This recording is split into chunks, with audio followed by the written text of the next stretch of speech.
সাবেক আইজিপি বেনজির আহমেদের ৮৩টি দলিলের সম্পত্তি জব্দের নির্দেশ দিয়েছেন আদালত। বৃহস্পতিবার ঢাকা মহানগর দায়রা জজ মোহাম্মদ আসামস জগলুল হোসেনের আদালত শুনানি শেষে এই আদেশ দেন। নাম প্রকাশে অনিচ্ছুক দুদকের এক কর্মকর্তা এ তথ্য কালবেলাকে নিশ্চিত করেছেন।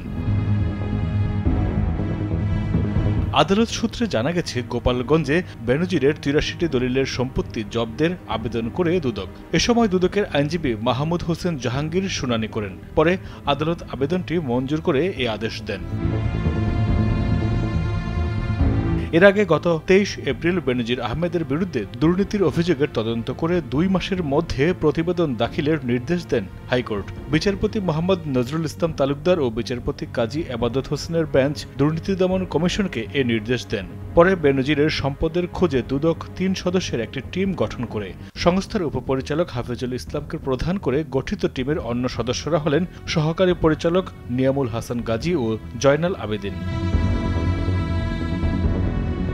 সম্প্রতি প্রকাশিত একটি জাতীয় দৈনিকের দাবি, পুলিশের সাবেক মহাপরিদর্শক ও র্যাবের সাবেক মহাপরিচালক বেনজির আহমেদের বিপুল পরিমাণ অবৈধ সম্পদের খোঁজ মিলেছে। এরপর থেকেই বেশ আলোচনায় পুলিশের সাবেক এই আইজিপি।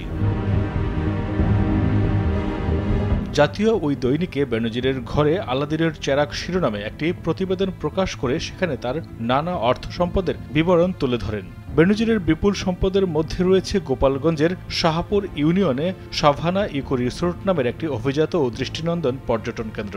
এছাড়া তার স্ত্রী ও 2 মেয়ের নামে দেশের বিভিন্ন এলাকায় অন্তত 6টি কোম্পানির খোঁজ পাওয়া গেছে। 5টি প্রতিষ্ঠানে বিনিয়োগের পরিমাণ 500 কোটি টাকার বেশি হতে পারে। প্রতিবেদনে আরও দাবি করা হয়, ঢাকার অভিজাত এলাকাতে বেনজির আহমেদের দামি ফ্ল্যাট, বাড়ি আর ঢাকার কাছের এলাকায় বিঘার পর বিঘা জমি রয়েছে। 2 মেয়ের নামে বেস্ট হোল্ডিংস ও 5 তারা হোটেল লা মেরিডিয়ানের রয়েছে 2 লাখ শেয়ার। পূর্বাচলে রয়েছে 40 কাঠার সুবিশাল জায়গা জুড়ে ডুপ্লেক্স বাড়ি, যার আনুমানিক মূল্য কমপক্ষে 45 কোটি টাকা।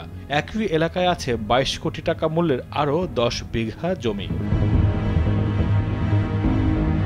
যদিও গত 34 বছর 7 মাসের দীর্ঘ চাকরি জীবনে বেনজির আহমেদ বেতন ভাতা বাবদ মোট আয় 1,84,89,200 টাকার মতো হওয়ার কথা। বেনজির আহমেদের বিরুদ্ধে ওঠা অভিযোগ অনুসন্ধানে দুর্নীতি দমন কমিশনে চিঠি দেন ব্যারিস্টার সৈয়দ সাইদুল হক সুমন। চিঠিতে বলা হয়, বাংলাদেশ পুলিশের সাবেক মহাপরিদর্শক বেনজির আহমেদ 34 বছর 7 মাস চাকরি করে গত 30 সেপ্টেম্বর 2022 সালে অবসরে যান। অবসর গ্রহণের পর দেখা যায় বেনজির আহমেদ স্ত্রী ও কন্যাদের নামে বিপুল পরিমাণ সম্পত্তি রয়েছে, যা তার আয়ের তুলনায় অসম।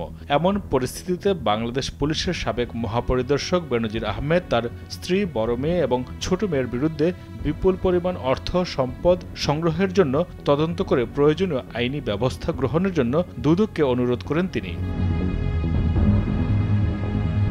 মাইদুর রহমান রুবেল, কালবেলা।